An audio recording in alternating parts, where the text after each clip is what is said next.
Hello, lovers of Black true crime. Let me welcome you to the Noir Nation. If I asked you to name me three Black serial killers, could you do it? What about a Black person that's pulled off a heist of epic proportions? Don't worry, I couldn't either. But being a lover of true crime and all things Black, I decided to combine these two passions into a true crime podcast exploring some of the most intriguing and lesser known criminal masterminds with a melanated leading cast. Each week, I will bring you the stories of some of the most prolific criminals you've never heard of. I'm your host, Renee Davis, and this is the Melanin Mayhem Podcast.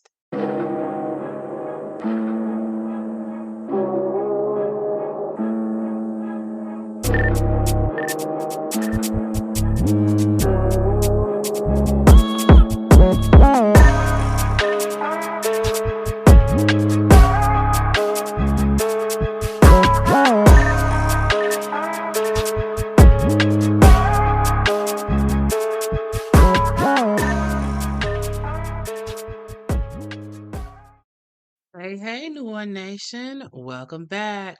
And boy, do I have a doozy for you this week, honey. This week's Mayhem Maker is going to bring a light to why you can't judge a book by its cover, and also how being too trusting can bite you in the ass. How many times has a friend tried to make you remember somebody? The conversation probably went something like this. You know who I'm talking about? That dude we went to school with. Yeah, he played football and was on the student council. He was a cheerleader. Yeah, yeah. Went in the Navy after he graduated. He was cool. Came home and started working at the Taco Bell. You remember him? His girlfriend worked over there at the Bojangles. We went to school with his sister. Yeah, yeah, him. The one you wouldn't feel threatened by because he's nice and everybody knows him. He ain't no serial killer. That guy who would be the last dude that you would think was a predator is exactly that, choosing his victims from a pool of people that knew him and knew each other, raping and killing undetected his coworkers, his friends, his casual acquaintances. This week's Melanin Mayhem Maker is Mr. Henry Louis Wallace, and he lived around his victims. He dated his victims. He worked with his victims. And after he killed them, sometimes he went to their funerals and sent his condolences. Sometimes he sat with the families as they talked with the police. How you hug a mama of the woman you killed? That is a true masochist. Now, I know you can't help what turns you on, and in Henry's case, when he was 8 years old, he saw a group of guys take a girl in the woods and rape her. He was turned on, and in that moment, Bad Henry, a serial rapist, was born. Henry Louis Wallace was born November 4th, 1965, in Barnwell, South Carolina.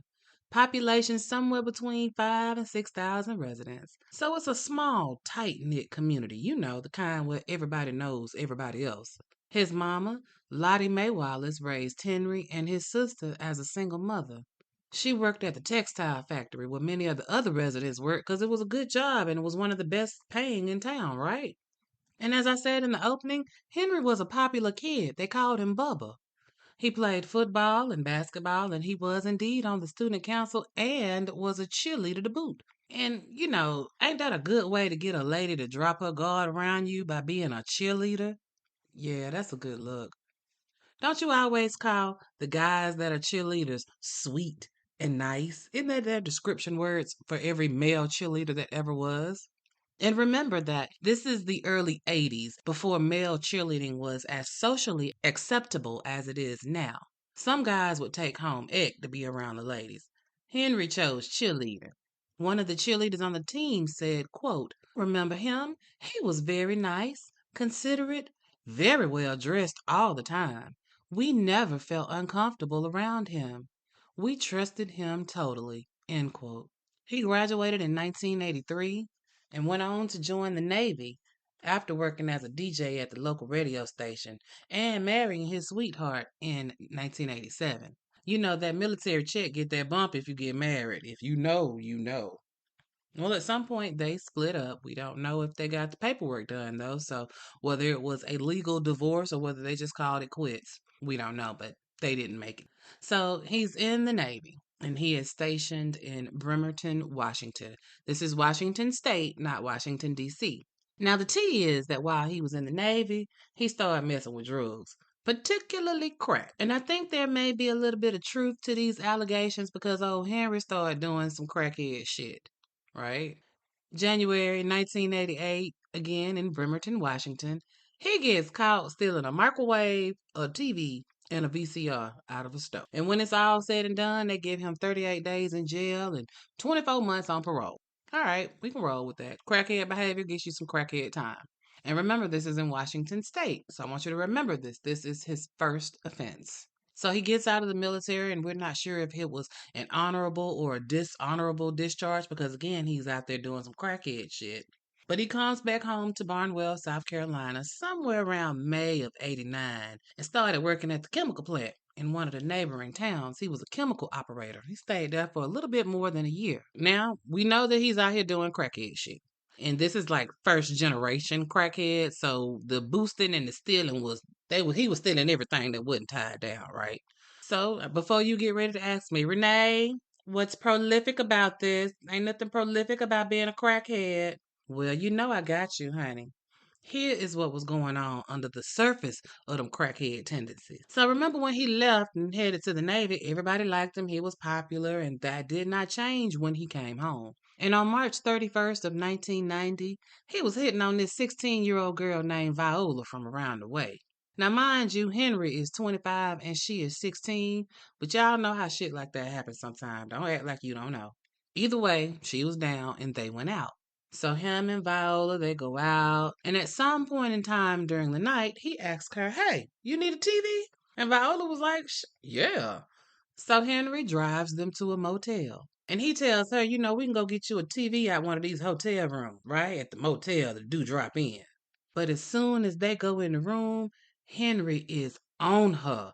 Like he is trying to rip her clothes off and shit. She is not going for it. So he pull a gun on her and try to strong arm the pussy. Viola is fighting him with everything she got. Then she started hollering. So then he let up off her and he take her home.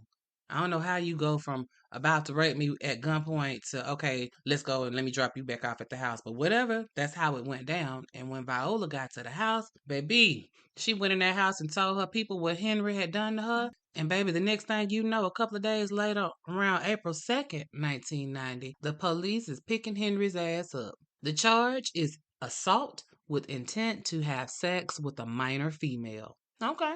That's a good charge because it's a felony and it comes with a maximum 20-year sentence. We can work with that, right? Okay. Well, they kept his ass in jail for a week and some change. Way shorter than the 20 years we was hoping for. But while he was cooling his heels at the police station, the police also questioned him about a body they had just found the day before, a woman by the name of Tashonda Bethia. And they tell Henry that we got a witness that say you were the last person that seen Miss Bethia alive. Henry said, nope, not me. I don't know what you're talking about. Tashonda Bethia, also known as Sean, was an 18-year-old high school student at Barnwell High School, which again was Henry's hometown. She goes missing somewhere around March 8th. And Sean, she was raised by her aunt and uncle in the same neighborhood as Henry. Henry's mama and her auntie worked together over at the plant. So Henry knows Sean and Sean knows Henry. Henry has seen this girl grow up. Well, they found her body floating in a pond on April 1st. She was raped, her throat and her wrists were cut. So while he is in jail for trying to rape a 16-year-old, and he was last seen with Sean before she disappeared. Sounds like we got some incriminating evidence, right? Well, Henry is questioned, but he is not charged. They search his house and his car, but they don't find nothing, so they let him go. When he went to court for the charge, they gave him pretrial intervention. Now, if you don't know what pretrial intervention is, it's a diversion program for first time non-violent offenders. Instead of catching that prison sentence that you supposed to got, they'll give you boot camp and some probation, some shit like that. All because it's your first time getting into trouble. And this is a way to redirect this negative behavior into something that's more positive. And if you complete the program, then they wipe your record clean. It's like it never even happened. But I don't think they should have applied this shit in Henry's case because trying to rape somebody is fucking violent. I said last week and probably the week before that men can use their dicks as assault weapons and skate on that shit every time. Well, anywho, this nigga go in for the first offender program and then end up not doing what they tell him to do. So, okay, we got you. It's back to court to face them assault charges, boo boo. And he is supposed to be in court January 1991, but he ain't bothered to show up, so they put a warrant out on that ass. And eventually, on February 20th, 1991, he got caught up in some more crackhead shit. This time he is stealing out the high school. And now he got a burglary and that assault warrant. But here's the kicker, they don't do shit with the assault charge. After all is said and done, they give him like 4 burglary charges, and for them 4 charges, they give him a 10-year sentence. Well, okay. I guess we're gonna have to eat that, right? At least he's gonna do 10 years. He's gonna be off these streets, right? This nigga do 3 months. They suspended that damn sentence down to 1 year served with 3 years probation. Now, ain't that some bullshit? They really said, fuck that assault charge. That assault charge that was an actual goddamn attempted rape. So he gets out of prison and he moves to his sister's house in Rock Hill, South Carolina. He stayed there with her for a quick little minute. Then he keep it moving and he is headed to Charlotte, North Carolina, and he settles in around the Eastland Mall area. He bopped around, but he stuck to the east side of Charlotte. He's moving from place to place, finding jobs in fast food restaurants like the Taco Bell or the Golden Corral. And the area that he is living in is full of fast food spots, so it's easy for him to bounce from job to job. During this time, he meet an old chick named Sadie. Sweet Sadie, don't you know we love you? Y'all know. I know we don't talk about that Arbor Man no more, but y'all know about Sweet Sadie. Anyway, he meet a chick named Sadie, and they boyfriend and girlfriend. Sadie works over at the Bojangles, right? Sadie probably like, shit, I got me a man at work. He used to be in the Navy, y'all, girl. He got them benefits. Well, everything seems to be going smoothly. Then in February of 92, oh, Henry goes back to Rock Hill. Remember, that's where his sister lived at. And he ends up picking up a 17-year-old girl named Kelly, and he rapes her. Now, Kelly knows Henry because he's a friend of a friend. And he offered her a ride while she was out walking, and she accepted it because, again, I know him. He's a friend of a friend. He drove her to a dead end street and raped her. And then after he raped her, he made her get in the driver's seat and drive them back into, I guess, the city proper. And she did it. She kept her cool and she got out that car and she got that license plate memorized and went straight to the police. And they picked his ass up and he is charged with criminal sexual misconduct. But they let him go the same damn day. He didn't even have to post bond. Like, what the fuck? He ain't even never answered for these charges. He raped this girl and never had to go to court about it. Even though he was on probation, not only already in South Carolina, but remember, he's on probation in Washington State, too. Well, we're going to keep it moving. In May of 92, woman by the name of Sharon Nance. She's 33 years old, and old Sharon is known to be a sex worker and a partaker of the drugs. She hooks up with old Henry, and they do the things that sex workers and partakers of drugs do. But after they finish with the partaking of the sex part of this, Sharon wants to be paid for her services. And so Henry uses a rock and kills her ass. Her body is found dumped on the side of the road on May 27th, 1992. Now, Sharon had a criminal record, but her family said that she was a kind and generous sister and daughter that drew pictures and wrote poetry and loved her son. Henry didn't know this woman. All he knew that she was a sex worker. He used her for her services, and when she asked for her payment, he beat her to death. And police would never connect her death to the other women that Henry killed until Henry actually starts his confession tour. At the time when Sharon died, police thought that her boyfriend had done it, and they was trying to ramp up charges against his ass. Well, now next month it's June, and there's a woman, 20-year-old Caroline Love. She is studying to be a nurse, and she is also working at the Bojangles. Everybody say Carolyn is just loads of fun. She don't start no shit. She come in and do her job and go home. She just an easygoing person. Well, she works her shift at the Bojangles on June 13th, and on her way out after her shift, she changes a $10 bill for a roll of quarters. She says she got some laundry to do and walks out the door with her roll of quarters. And that's the last time anybody hear or see from Carolyn Love again. A couple of days later, the manager at the Bojangles is calling Carolyn's sister. Her name is Kathy. It's like, hey, Kathy, where the hell is Caroline? She ain't been at work, and that's kind of not like her. And Kathy's like, I've been out, but I don't know where she is. I stop by the house and see if I see anything. And Kathy does indeed stops by the house, and she don't see nothing. The next day, the manager calls back looking for Carolyn. Now, at this point, Kathy done been by the house. Didn't nobody answer the door. So now she calls Henry because she need to talk to Sadie to figure out where her sister at. Carolyn and Sadie are roommates. Sadie must have said she hadn't seen Carolyn or don't know where Carolyn is because the next thing you know, her, Kathy, and Henry are headed to the police station to file a missing persons report. This a old, bold, all audacious ass nigga. A nigga that will kill you and then go with your people to report you missing and help answer questions about when the last time you was seen. Oh, child. When the police search her home, they can kind of see that the furniture been moved slightly and that her sheets are missing off her bed even though the laundry hadn't been done. But them quarters ain't nowhere to be found. And Carolyn ain't nowhere to be found either. So since we don't know where Carolyn at, police won't say that she dead. They'd say shit. Carolyn might be off on a whirlwind adventure. And that's how they left the shit until Henry again goes on his confession tour and adds Carolyn's name to his list. It's crazy because Carolyn's body was found 21 months after Henry was arrested. So we're going to jump forward just a little bit. We're going to go to February of 1993. And a young college student named Shauna Hawk. She's 20 years old and she is going to school to be a paralegal. She's a good kid because she's a kid, just is 20. She is working to help her mama pay bills. That same mama who came home and found her baby floating in the bathtub. She had been raped and strangled. Henry was Shauna's supervisor at the Taco Bell, and Henry came to her funeral. I told y'all this nigga was audacious. Then in June, same year of 93, Audrey Spain is 24 years old. Even though she's 24, her mom and them still call her baby. She had came to Charlotte from a little bitty small town in South Carolina, headed to the big city because she wanted to work with computers.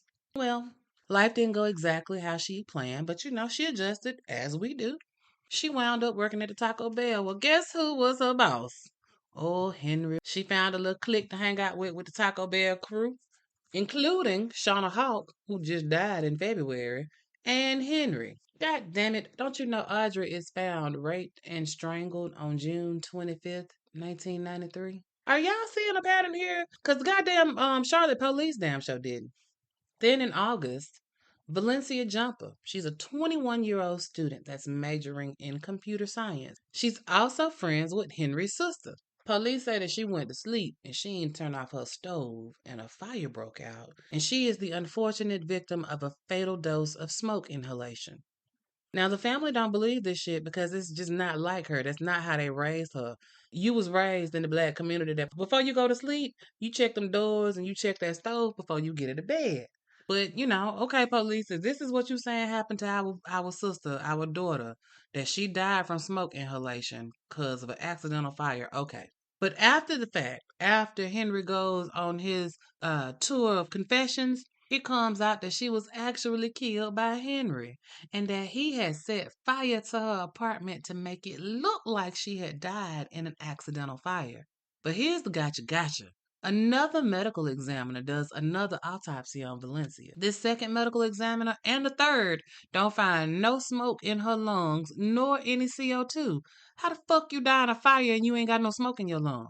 How the fuck did the original medical examiner miss that? It's because they didn't do their damn job. This is such disgraceful neglect, like all around. Police, the medical examiner, they just letting these women die and not really doing the proper investigations. And they keep coming. Because in September of 93, Michelle Stinson, another 20-year-old college student, she goes to school over at the Central Piedmont Community College. She wanted to be a graphic designer. And she's doing well. Her classes are going good. She raising two sons and she working at a couple of different fast food restaurants around the area. She knew Henry from working over there at the Taco Bell.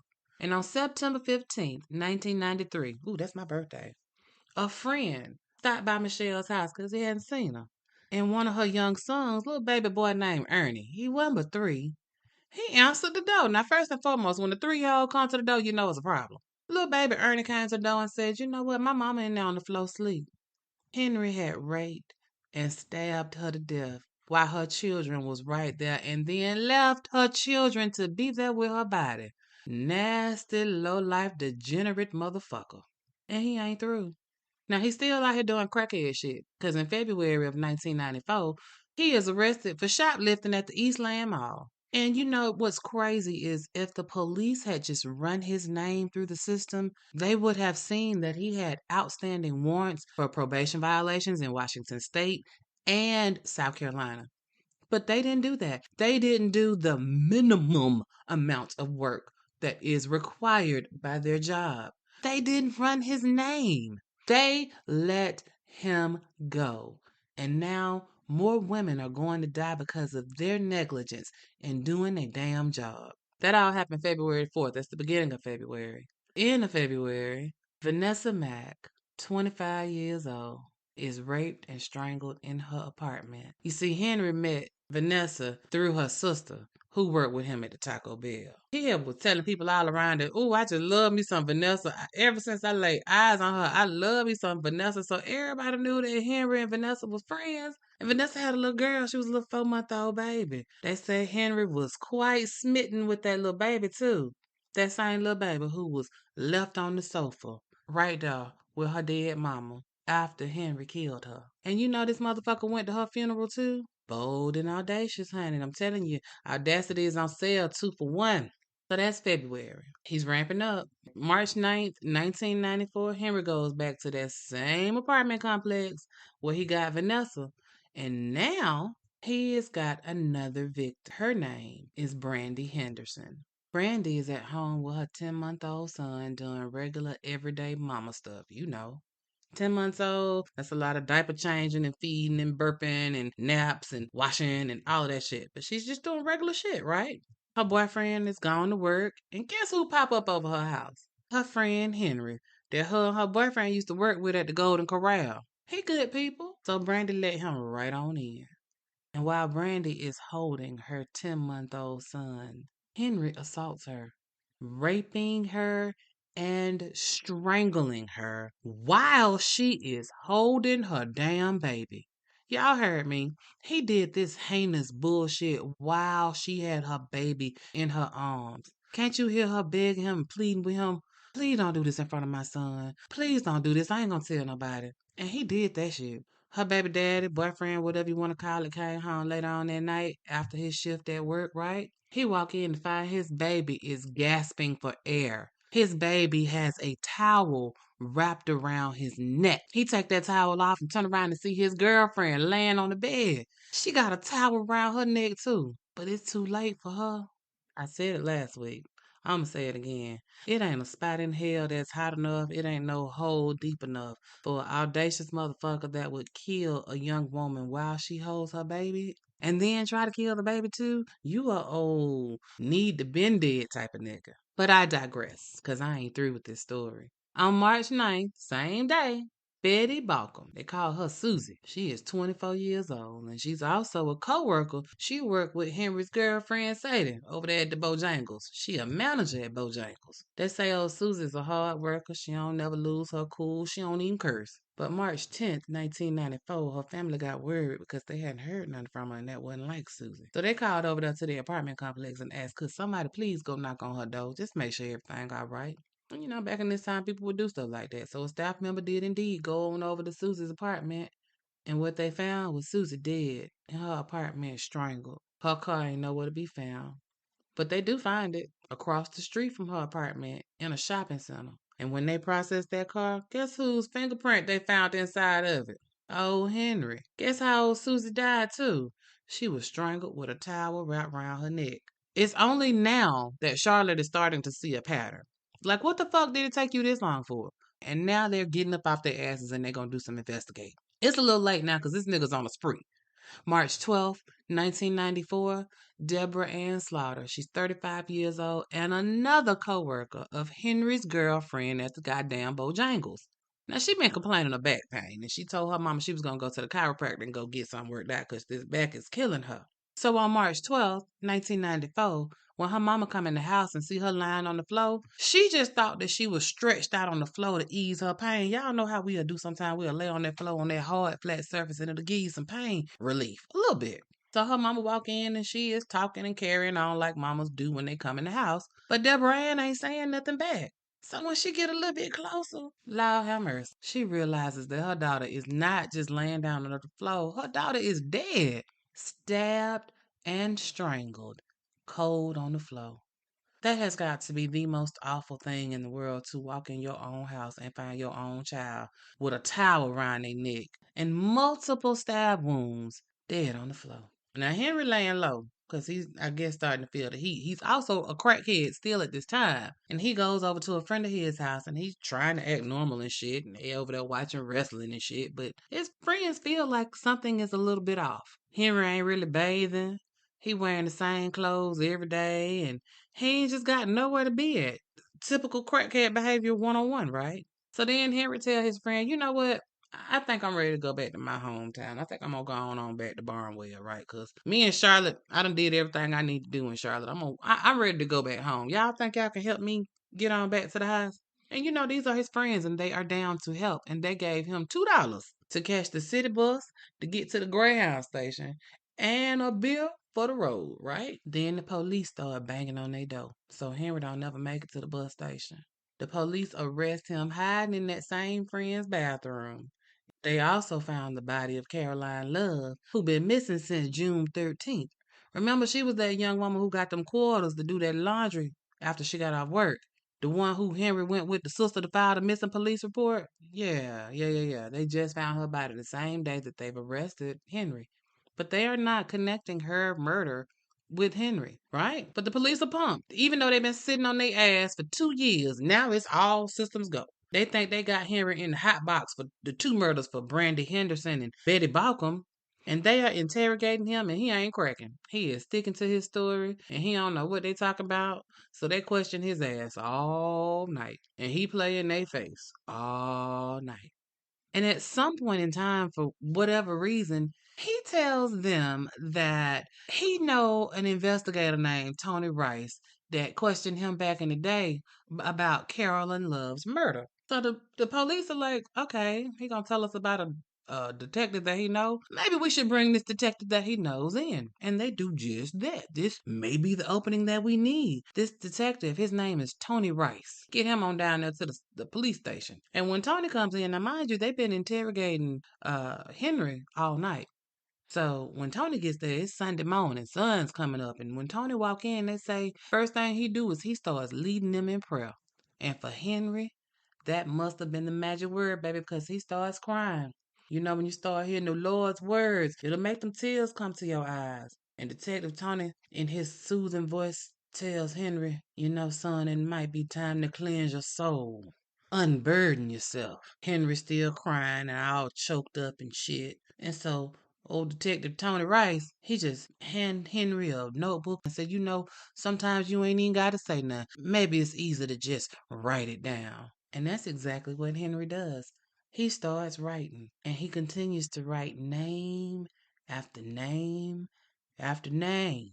He making a list. They checking it twice. And these motherfuckers is flabbergasted. Much like Cora Watts from last week, the police were not even thinking about these murders of these women whose names are on this piece of paper, much less thought that these were all the work of one man. And that's crazy because the victims' families over the years have been begging the Charlotte Police Department to look at it from the work angle. Have y'all checked how they work? Have y'all looked at this? Maybe y'all should look into how they workplace. They never did. And you would think that that's investigation 101, but it wasn't.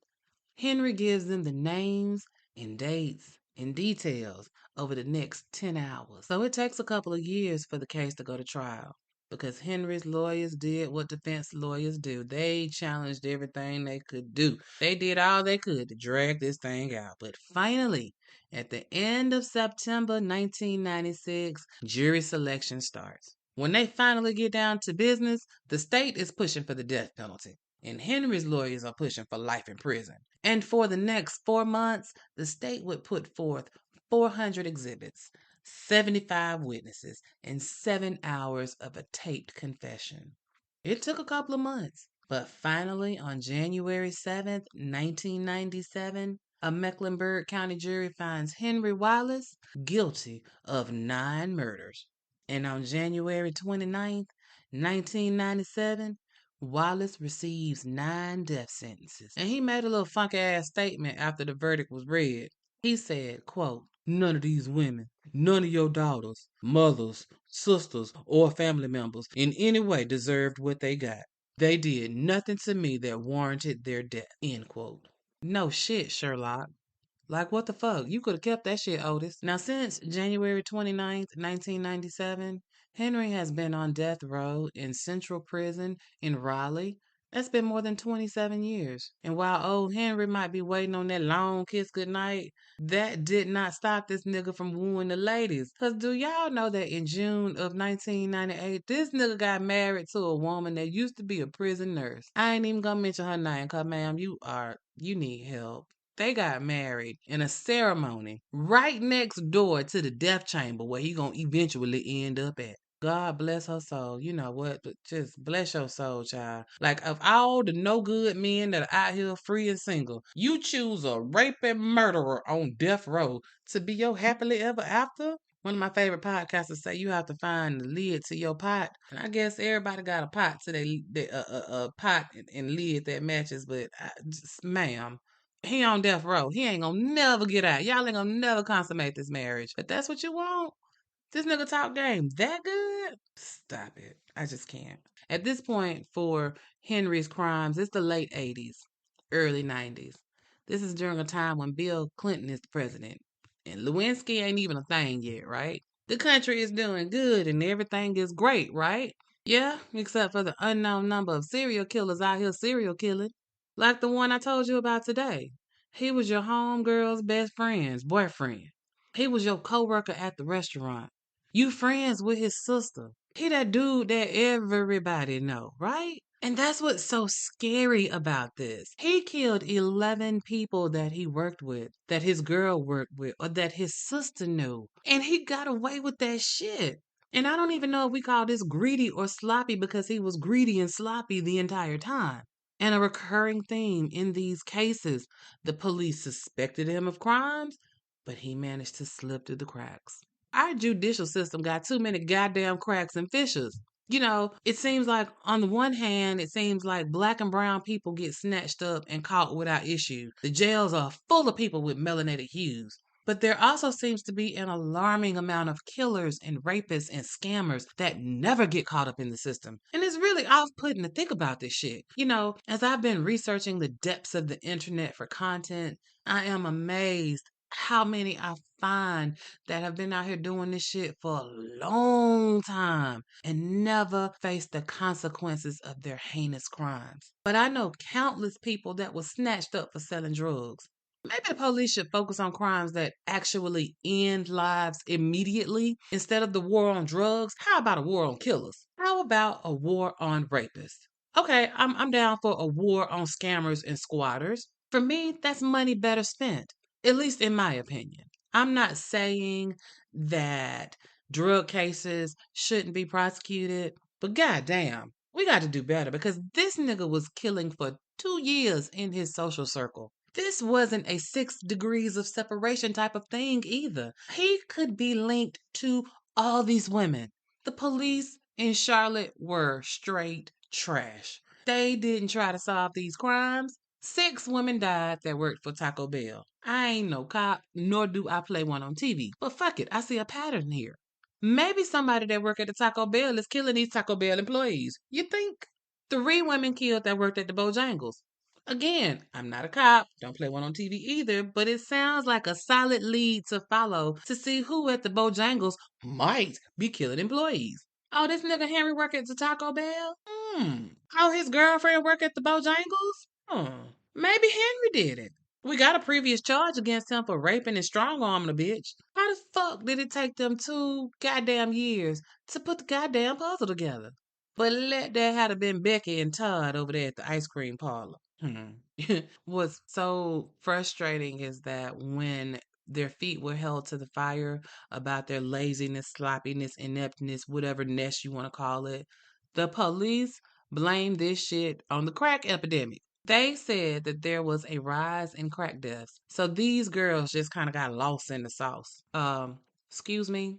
These were not crack deaths. You know what a crack death looked like. It involves a fucking crackhead. These girls were not crackheads. They were college students and workers in the communities and mothers. They had families and lived full fucking lives. And the Charlotte police fucked this up to the highest point of fucked upness that they fucking could.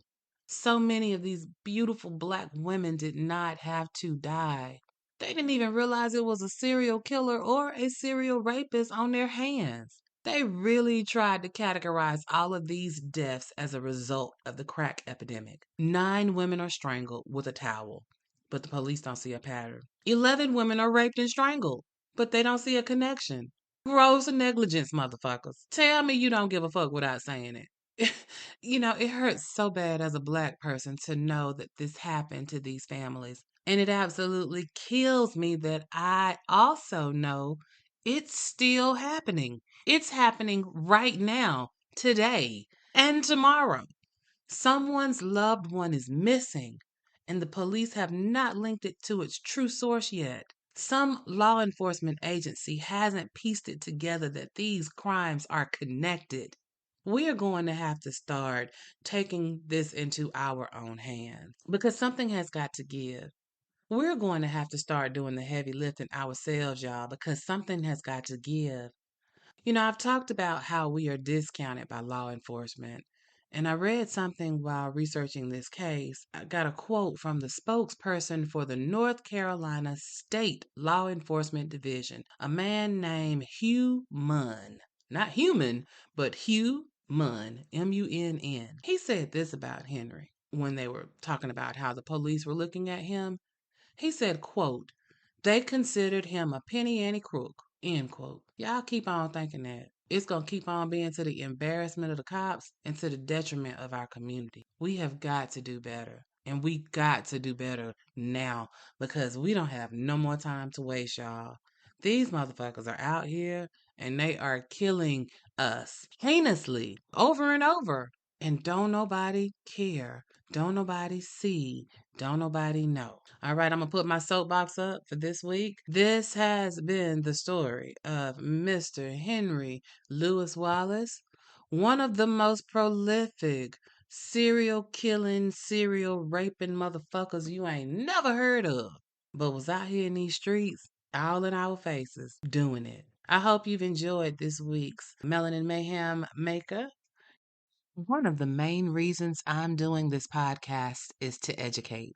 I'm here to remind you that there are some really sick and twisted crimes happening to innocent people everywhere by people of all colors, of all creeds, of all sexual orientations. And while the mainstream media will have you believing that black crimes are singular in nature, one black person killed one other person for usually a crime of passion or something that's drug related, but that is simply not true.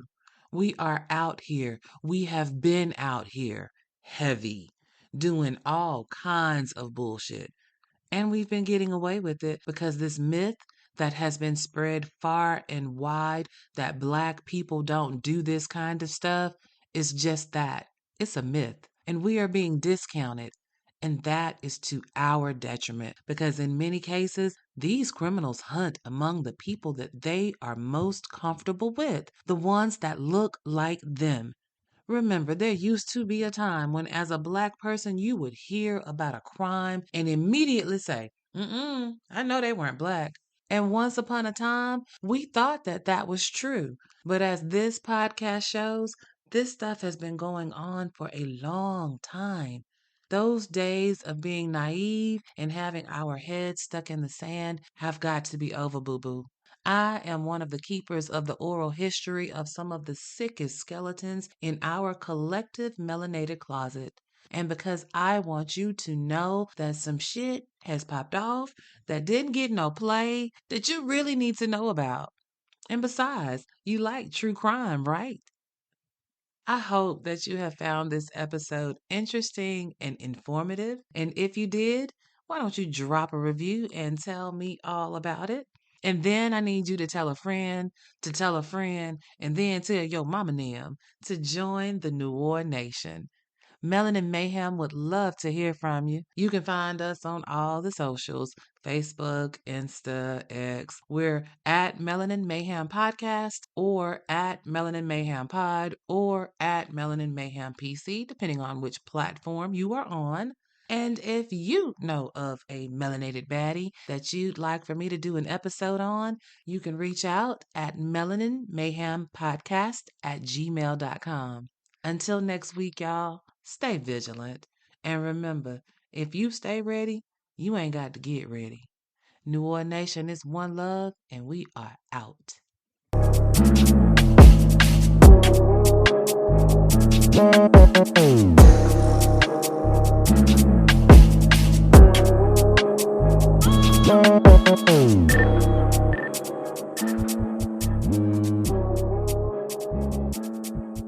Wow.